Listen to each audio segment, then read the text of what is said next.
আসসালামু আলাইকুম। কুকিং ডায়েরিতে আপনাদের সবাইকে স্বাগতম।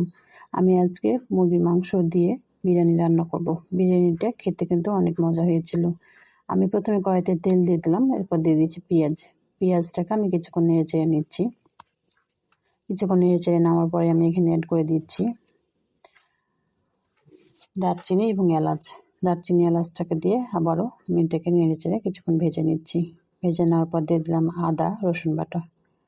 আদা রসুন বাটাটাকে আমি কিছুক্ষণ নেড়ে নিচ্ছি। এরপর দিয়ে দিলাম আমি বিরিয়ানির মশলা। বিরিয়ানির মশলাটা দেওয়ার পরে আমি ভালোভাবে মশলাটাকে কষিয়ে নিচ্ছি। মশলাটা আমার কষানো হয়ে গেছে। এখন আমি এখানে অ্যাড করে দিচ্ছি কিছুটা দুধ। দুধ দিয়ে আবারও নেড়ে চেড়ে নিচ্ছি। এটা আমি গরুর দুধ জাল দিয়ে রেখেছিলাম আগে থেকে, এটা দিয়েছিলাম। এরপর দিয়ে দিচ্ছি মাংস। এখানে আমি ব্রয়লার মুরগি নিয়েছি। দিয়ে দিলাম আলুটাকে আমি আগে থেকে তেলে ভেজে নিয়েছিলাম। মাংসটাকে আমি বেশ কিছুক্ষণ নেড়ে চেড়ে নিচ্ছি। কিছুক্ষণ নেড়ে নেওয়ার পরে আমি এটাকে ঢাকনা দিয়ে কিছুক্ষণের জন্য ঢেকে দিচ্ছি। ঢাকনাটা উঠিয়ে নিয়েছি। দিয়ে দিলাম লবণ। লবণ দেওয়ার পর দিয়ে দিলাম এখানে হালকা করে আমি কাঁচা মরিচ এবং শুকনো মরিচ। শুকনো মরিচটা দেওয়ার কারণে কালারটা একটু ভালো হবে, ঝাল ঝাল হবে, খেতে ভালো লাগবে। এরপরে আমি এটাকে ভালোভাবে নেড়ে চেড়ে নিচ্ছি।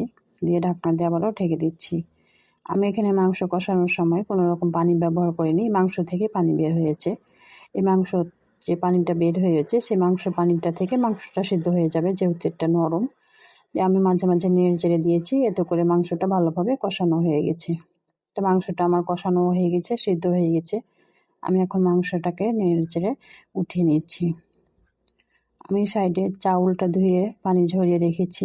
এখন মাংসটা উঠিয়ে নেওয়ার পরে ধোয়া চাউলটা আমি এখানে দিয়ে দিচ্ছি। আমি এখানে 1 কেজি পোলার চাল নিয়েছি।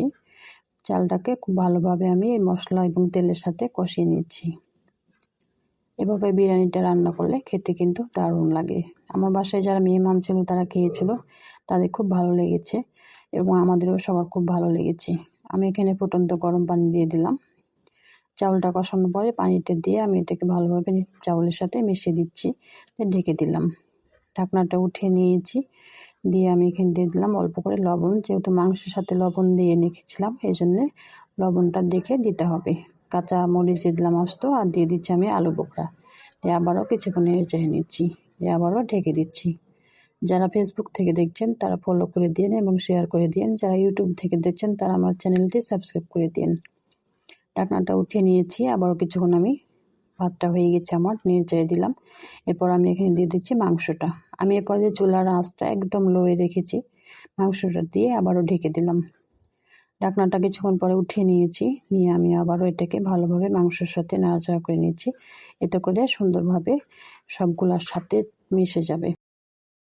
নেড়ে চেড়ে নিয়ে আমি চুলাটা বন্ধ করে ঢেকে দিচ্ছি। এখানে আমি 2 চামচ মতো ঘি নিয়েছি, ঘিটা দিয়ে ঢেকে দিলাম। এতে করে খেতে কিন্তু দারুণ লাগবে এবং ফ্লেভারটা খুব ভালো আসবে।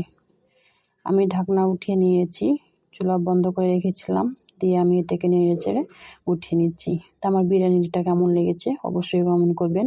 এতক্ষণ আমার সাথে থাকার জন্য সবাইকে অসংখ্য ধন্যবাদ। সবাই সুস্থ থাকেন, ভালো থাকেন। নতুন কোনো রেসিপি নিয়ে আবার দেখা হবে। আল্লাহ হাফেজ।